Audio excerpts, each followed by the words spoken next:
Hey everybody, Sam here and welcome back to our channel. In today's video, you're going to come with me to my workshop and we're going to build something. We're going to build a new desk to allow me to move my home office from my workshop, corner, little area of solitude, and bring it into the home and convert one corner of the bedroom into a new home office workstation.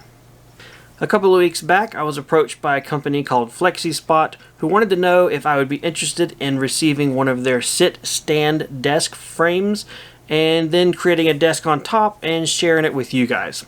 They originally approached me on my Samcraft woodworking channel and I said yes at that point, but then I realized it'd be kind of weird for me to build a desk and it not be in my workshop. So I told them, hey, we'll do this video, but let's go take it over on my other channel, Green Acre Homestead, where it's kind of going to be more applicable. People will understand, and I will let them see the inside of our house, because Samcraft viewers don't get out of the workshop. So a couple weeks later, they sent me their desk frame. This is the EC4 standing desk frame by Flexispot. It is an electronic sit-stand desk. Now, if you're not familiar with the concept or any of that even makes sense, basically, it's a metal frame that raises and lowers and allows your desk to go from a height where you're comfortable sitting to a height where you are comfortable standing. While my current lifestyle does not necessarily have me sitting at a desk 8 to 12 hours a day, I used to be stuck in an office with no windows at a desk for 8 to 12 hours a day. Trust me, I know that sitting at a desk is a nightmare. At least I didn't like it. A desk frame such as this does allow you the option to be sitting and then stand to work. That kind of helps change it up a little bit, gets the blood pumping, and I don't know, takes the monotony out of your cubicle life if you don't have a window, or in the case of me, gives me the option to sit or stand as I work on video editing, work, or just general desk office purpose uses. This is the Flexispot Standing Desk Frame Pro Series EC4 model. This frame boasts 275-pound lifting capacity, whisper quiet operation, is extremely stable, and has a built-in sit-stand reminder. The keypad gives you infinite adjustments by the up and down arrow keys. A digital display will show you exactly what height it is set to, and it gives you 3 memory options. So you can have a sit, stand, and I don't know, somewhere in the middle Goldilocks setting for your desk. This frame is also available in 3 colors and is fully customizable with options such as keyboard trays, cable management, privacy panels, and a bunch of other things as well. As always, there's a link to this down below if you're interested and want to check it out for yourself.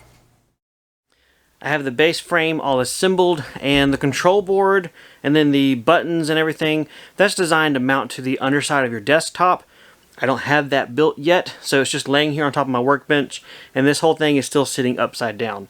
I've run through the basic little settings I can figure out, and I've preset the one position at the lowest setting, which is what it is here now, and then I preset the 3 position at the tallest setting. We're going to run through that, let you guys see it in real time, and let you see the really considerable difference in height between lowest and highest of this frame.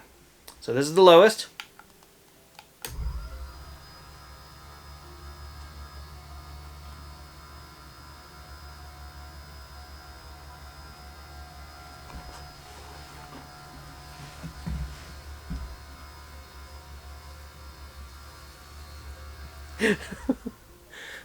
And that's the highest. I barely can touch the top without tippy-toeing.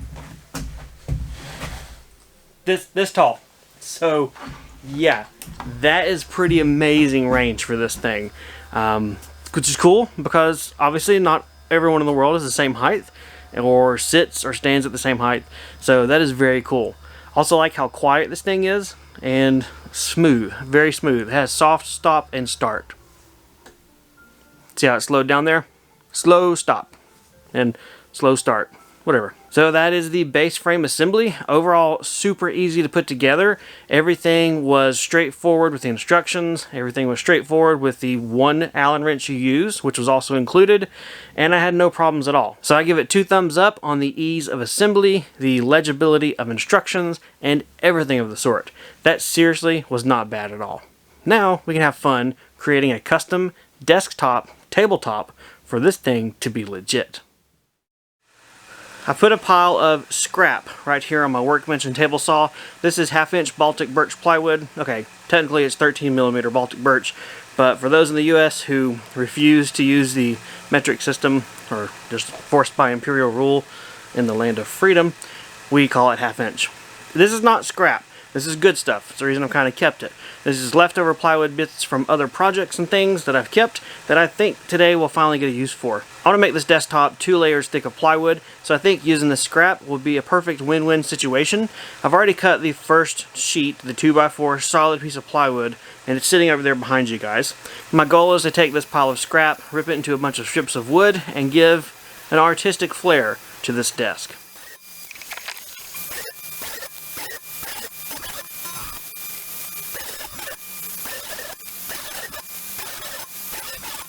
We have all of the pieces of wood, at least I think that's all the pieces of wood, ripped to 2-inch wide strips. What I want to do next is get our desktop, that board right there, pop it here on the workbench, and start laying out these strips in a little bit of an abstract pattern to kind of get an idea if I like the way I'm heading or if I want to do something different.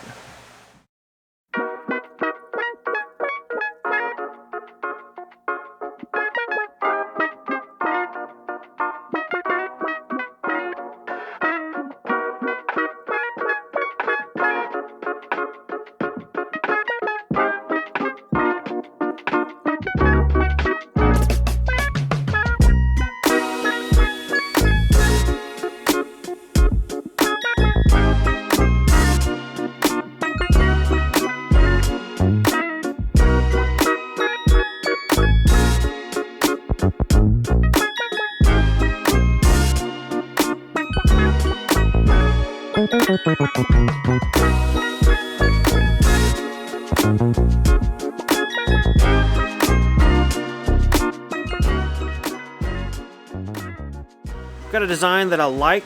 It's kind of abstract. It's got a little bit of definition to it as far as kind of repeating patterns slightly. It's not crazy abstract, but it's also not as predictable as what I started off with mostly the same length strips of wood. What I'm going to do now is call it quits for tonight, because yes, the sun has gone to the other side of the world. So I want to do a little bit of research as well on either some wood stains, some colorization techniques, maybe some milk paint, if there's any kind of DIY options out there.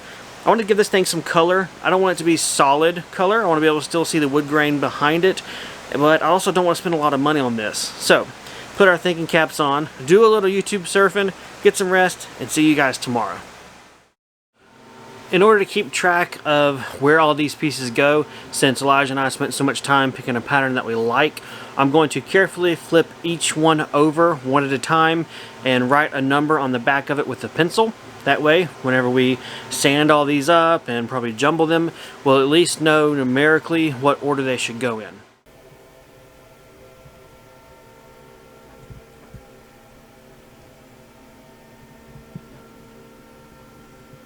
With all of my pieces numbered, I can now have the most fun part of this project. If you're a woodworker, you can relate to me on just how much I'm excited about getting to sand all 43 of these individual pieces.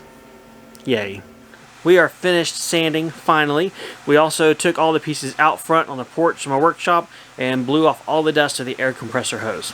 What we're going to be doing next is Sam's best effort at a cheap way to colorize this amount of wood without going and buying something. So I dug around the workshop, I did a little research on YouTube, and found that you can use regular acrylic craft paint. You can dilute it, 2 parts water, 1 part paint, and then brush it onto wood, and it gives a nice, pretty transparent but still colorized effect in the end. We're going to be painting these strips of wood according to their length. So we're going to go ahead and separate all of the strips of wood, sort them by length, and then we'll start picking our colors next. First color we're going to do is permanent black. So we'll go ahead and get our cup here.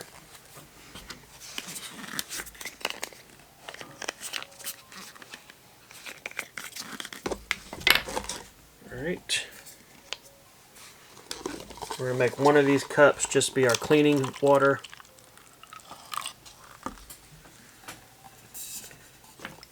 And then with this, we'll do best I can. 2 teaspoons. Let me go and do 4.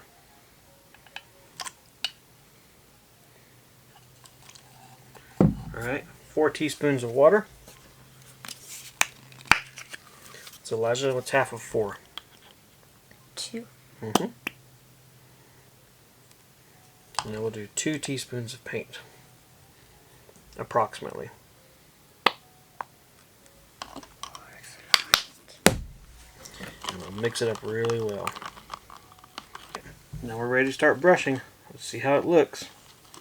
I don't want to apply it too thick, but I do want enough to show some color.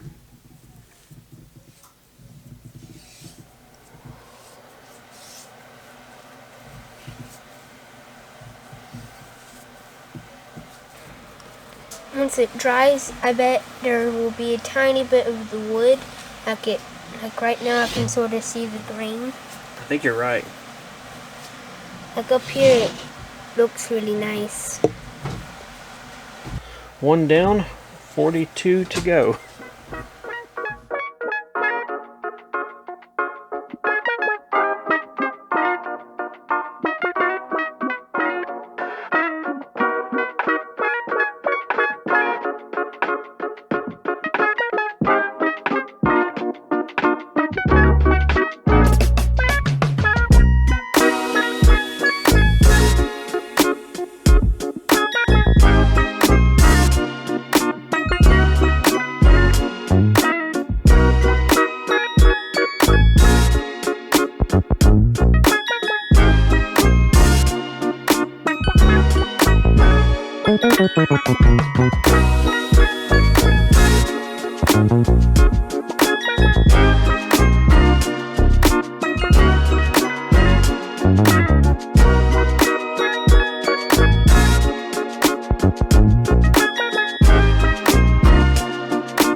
The silver didn't really turn out as well as I was hoping, and honestly it kind of gets lost between a weird mixture of the white boards and the gray ones.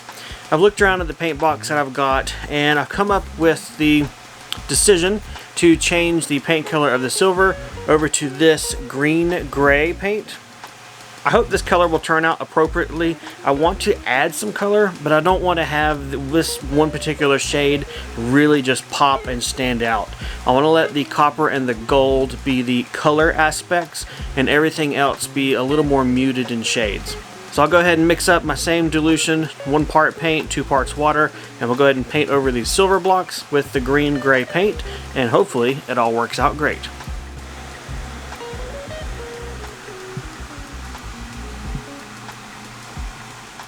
Oh yes, I like that green-gray much better. It adds the perfect amount of color, it's not overbearing, and honestly, it fits perfectly, so yay!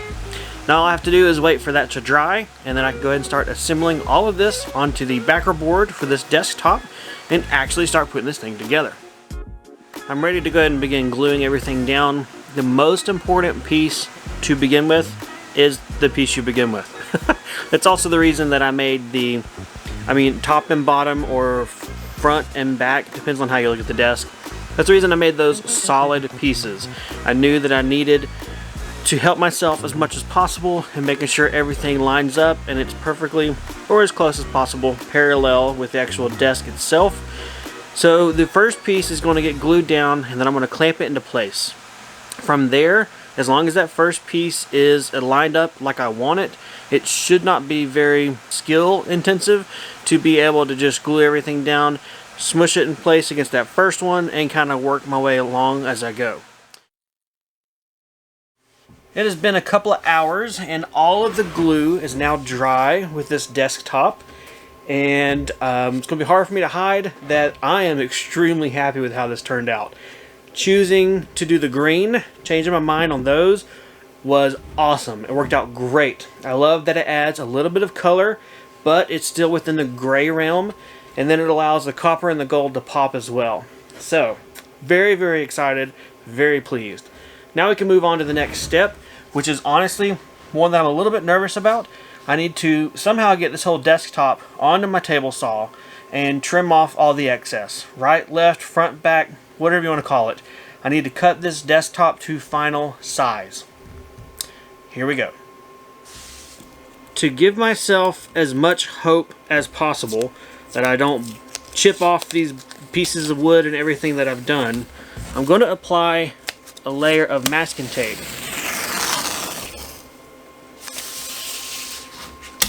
Right onto the top within the area that I'm pretty sure I'm going to be cutting with the saw blade. This should hopefully keep everything together and prevent any kind of issues and tear out.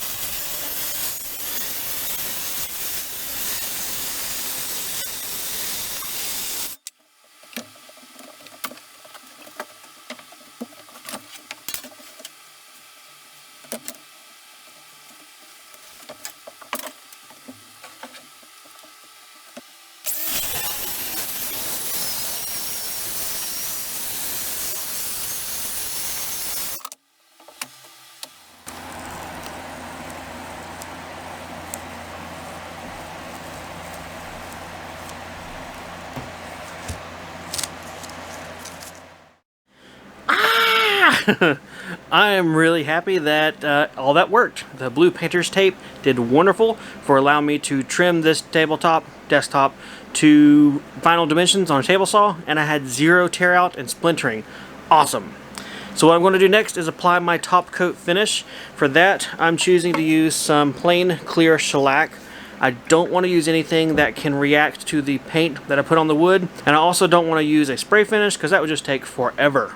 I've debated whether or not to paint the sides or the edge of this desktop, but I've decided I'm not going to do that. For one big reason, I don't know that I can stop or prevent any kind of paint bleed through from the end grain onto the top on the side where these colors are. Otherwise, if I knew I could prevent that, I would paint it black as a black band, but I just don't want to risk it at this point. So, natural finish, shellac, get it done, put it up in the room. That's the name of the game.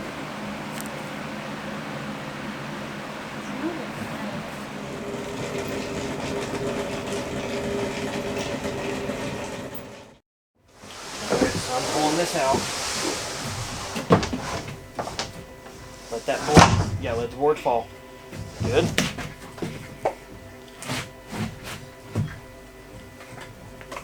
Head's helping. Pick it up. All the way up and on. Okay, hang on. I'll help you. Man, that's heavy.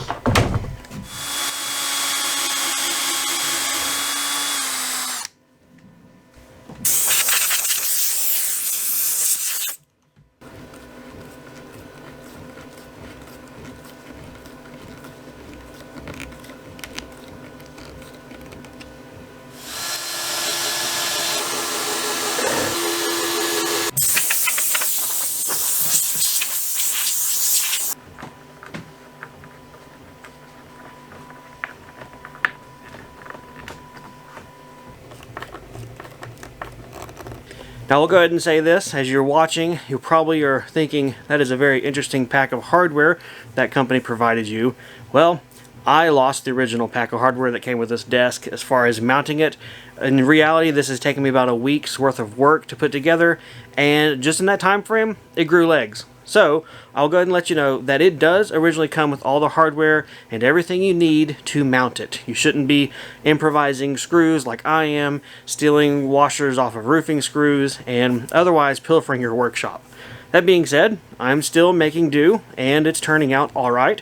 If I want to act like this was intentional, I could say that I'd rather choose screws that were matching with the shellac finish on the underside of this table. Yeah, Cable management is going to be quite annoying for me with this desk, but that's because they give you long enough cables for if you want really wide desks or really narrow. So I'm going to use an old trick that I used to use a lot when I worked in the professional IT realm and people were extra picky with cords on desks. I'm using some hot melt glue to glue the cords to the bottom side of the desk. This is a nice semi-permanent solution. I mean semi-permanent because it'll stay there, won't come off, but if you ever do need to remove it, it's as easy as kind of, you know, pulling it apart. You don't damage the desk and you don't damage the cables. So get the hot glue, start cleaning up these cables, and we are almost ready to take this up to the house.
This is incredibly tall.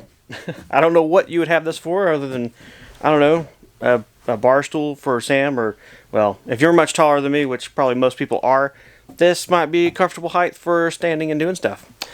Either way, this desk is done. This project is done. Now it is time to lug this up to the house and set up the home office.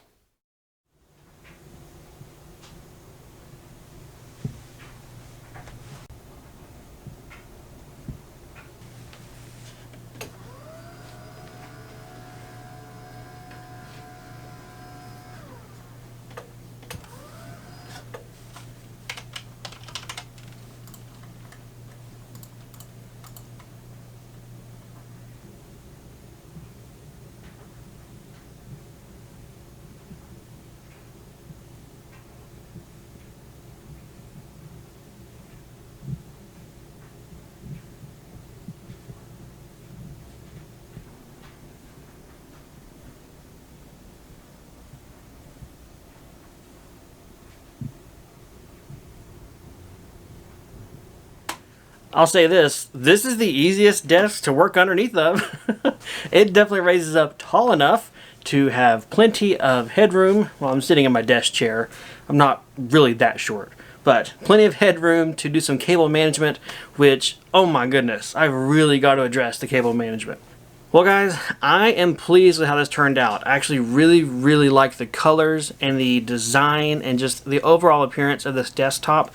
When Angela saw it in the workshop, she actually commented that looks more like wall art than a desk, and she really liked it. So there's a strong possibility that I may be making something like this in the near future for art reasons, or who knows. Overall, pretty simple process to build. It just took a lot of wood glue and some paints and stuff like that. Pretty cool project, and it was fun to be able to spend some time in my workshop with Elijah knocking this project out. If you guys have any questions or comments, leave them for us down below. Remember, there's a link to this desk frame and the company as a whole down there as well. Again, thanks to Flexispot for sending us this desk frame and giving us the opportunity to create something unique, different, and show you guys a little bit different technology as well. If you have any questions or comments, leave them for us down below. Otherwise, take care, and we'll see you guys next time on the Homestead.